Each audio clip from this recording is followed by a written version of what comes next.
Hi, it's Krista. So today I wanted to talk to you about bringing convenience to our kitchen. Because the best way to bring convenience to your kitchen is to focus on what we call 2-for-1 meals or planned over meals.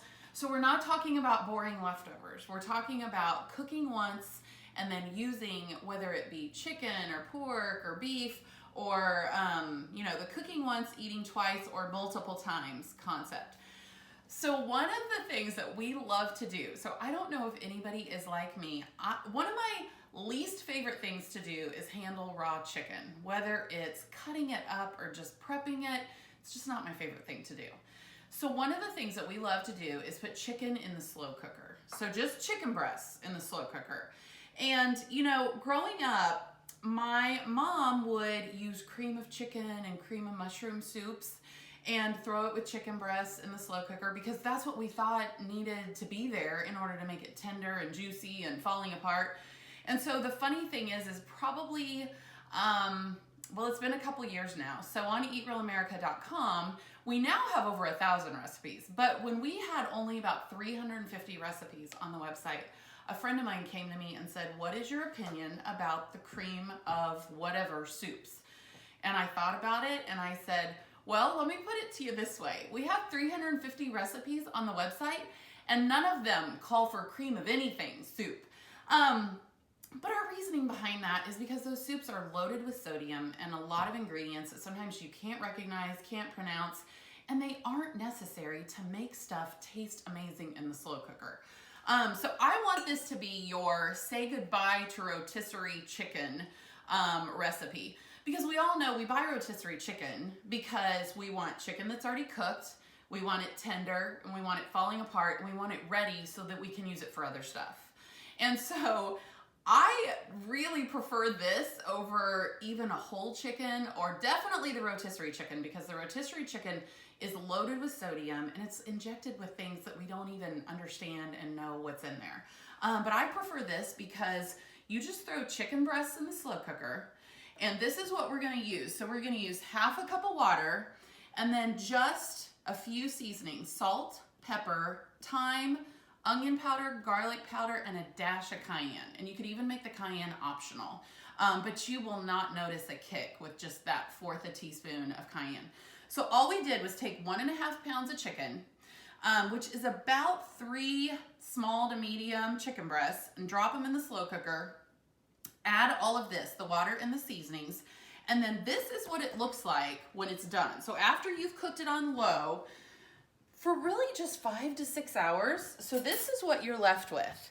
Now this is one of the tricks that I love to do. So what we're gonna do is, while it's still in the slow cooker, we're just going to take 2 forks and shred it up. Because this way you don't have to take it out of the slow cooker, you don't have to transfer it to a cutting board. And the nice thing is now this chicken is gonna soak up all these juices, and we are going to just kind of let it sit here for maybe 5 to 10 minutes to let it soak up all the juice. And then I'm gonna show you 2 quick and easy, not even really any heavy cooking required recipes to do with this chicken. Which, of course, now that you have all this chicken, the possibilities are endless what you do with it. Now, the other great thing about this recipe for just getting chicken cooked, seasoned, it's a really neutral seasoning. It is so versatile. It's not real. It tastes great, but it's not very flavor powerful in one, flavor or another. So you could turn around and use it for Mexican, Thai, Indian. So it's really neutral, but still tastes great. So the first thing that we're gonna do is a chicken curry salad.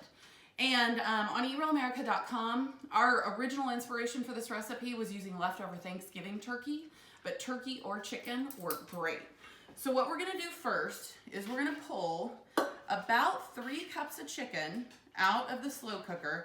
Now, if you want your chicken even more chopped than this shredded, obviously you can definitely just transfer it to a cutting board when it's cool and chop it up a little bit more. So totally personal preference.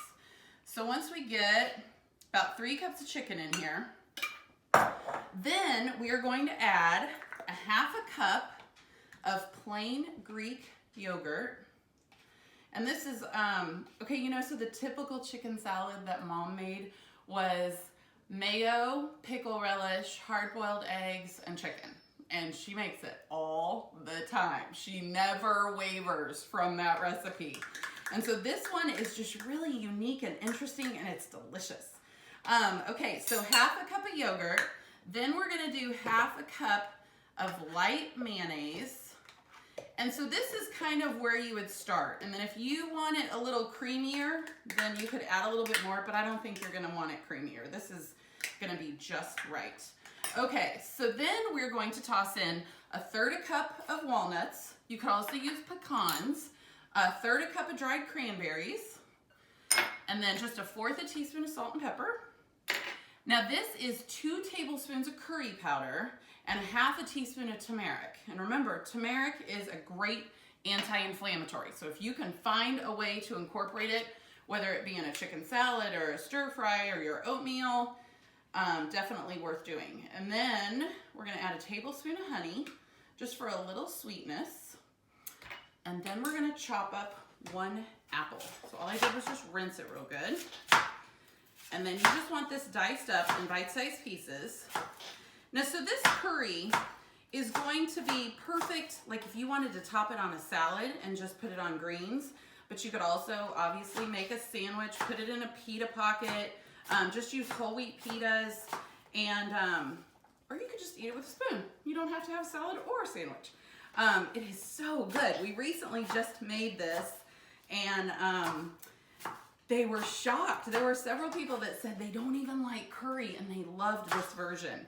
Because I think everybody is used to the version like my mom makes with the pickle relish, and this is just very different, interesting. You could even throw grapes in here, just cut grapes in half, like red, black, seedless grapes would also be a great addition. And if you don't want to use cranberries, you could also use raisins.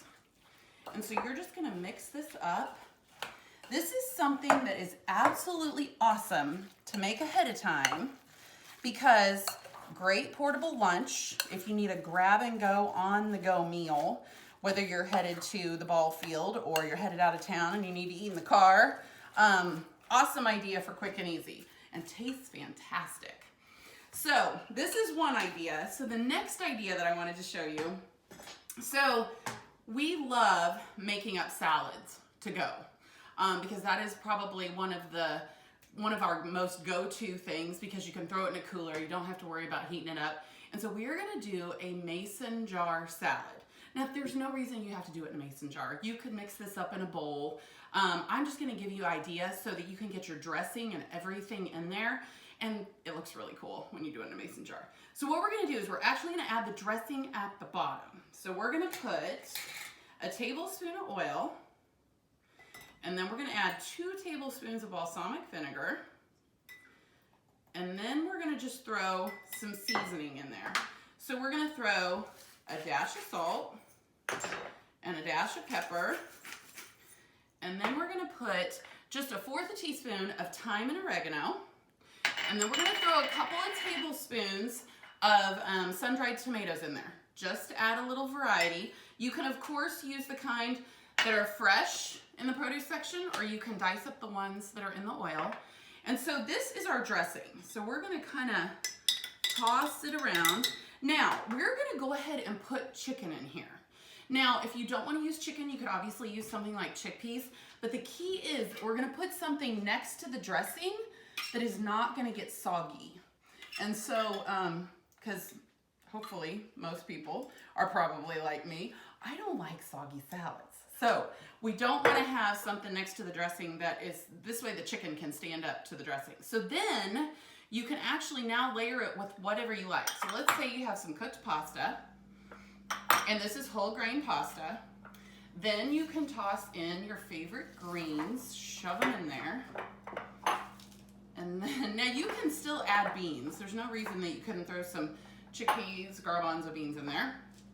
Then we're gonna add some cherry tomatoes.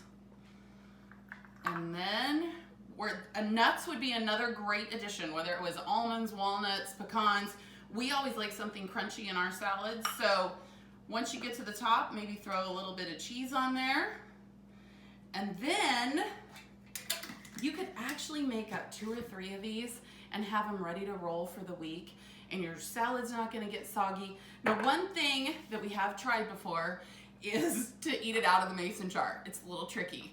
So obviously, great idea to grab a spoon or a bowl or a fork and take out with you, whether you're taking it to work. But great idea for a grab and go lunch, dinner, quick and easy. So hopefully these are a couple of great ideas that will help inspire you to cook once and eat multiple times. But there's so many other things that you can do with leftover chicken. I mean, you can put them on a homemade pizza. You can do quesadillas. You can even throw them in burritos or wraps, and just great, easy idea. The chicken also freezes great, so make it ahead of time and let it cool and freeze it. And so we hope this helps. You can find all the ideas on eatrealamerica.com. Thank you.